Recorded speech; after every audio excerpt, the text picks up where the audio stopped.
యాదాద్రి స్వర్ణగిరి ఆలయం అనతి కాలంలోనే భక్తుల కొంగు బంగారంగా నిలిచింది. స్వర్ణగిరి శ్రీ వెంకటేశ్వర స్వామి ఆలయంలో భక్తుల దర్శనాలు మొదలై 100 రోజులు పూర్తి చేసుకుంది. భక్తులు సంతోషంగా స్వామివారిని దర్శించుకొని ముక్తి పొందుతున్నారని ఆలయ చైర్మన్ మానేపల్లి రామారావు అన్నారు. భక్తులకు ఎలాంటి ఇబ్బందులు లేకుండా అన్ని ఏర్పాట్లు చేశామని చెప్పారు. తిరుమల తరహాలోనే స్వామివారికి ప్రతిరోజు 16 సేవలు అందిస్తున్నామన్నారు. ప్రతి పౌర్ణమికి స్వర్ణగిరి స్వామివారికి గరుడ వాహన సేవ నిర్వహిస్తున్నామని రామారావు తెలిపారు. అందరికీ మరి దర్శన భాగ్యాన్ని కల్పించి 103 రోజులు జరిగింది. 100 రోజులు పూర్తి చేసుకున్న సందర్భంగా మరి ఈ ప్రయాణంలో మరి ఉన్నతమైనటువంటి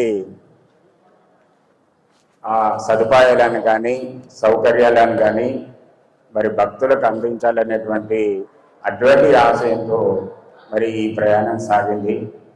మరి ఈ 100 రోజుల్లో పాత్రికేయులు కానీ మరి ప్రజలకు కానీ ఎవరికి ఎన్నో సందేహాలు ఉండొచ్చు. మరి అటువంటి సందేహాలు ఏమైనా ఉంటే మరి ముఖతః అందరికీ మరి విన్నవించుకునే అవకాశం వస్తుందనే విషయానికి ఈ సమావేశాన్ని ఏర్పాటు చేయడం జరిగింది. ఈ దేవాలయ నిర్మాణం జరిగిన సంగతి కుంభాభిషేకం అంటే 100 రోజుల కిందట అందరికీ తెలిసిన విషయమే. ఒక ప్రత్యేకమైనటువంటి కారణంతో ఈ దేవాలయం అనేది నిర్మాణం జరిగింది.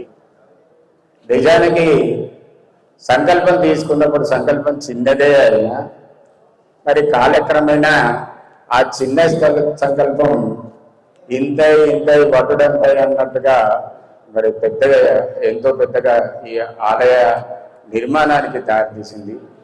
అద్భుతమైన ఆలయాన్ని నిర్మించాలి కానీ మరి భక్తులనే రాకను మన చేతిలో లేదు కదా. మరి అపూర్వమైనటువంటి భక్తుల స్పందన చూసిన తర్వాత ఆశ్చర్యానికి లోనయ్యాం మేము. ఒక సామాన్యునికి ఏదైనా ఒక సంస్థ నుంచి కానీ ఆర్గనైజేషన్ నుంచి కానీ దేని గురించి అయినా కూడా ఒక అనుసంధానకర్తగా ఉన్నాడంటే వాళ్ళు పాత్రికేయులు మాత్రమే. ఎంతో ప్రముఖమైనటువంటి పాత్ర.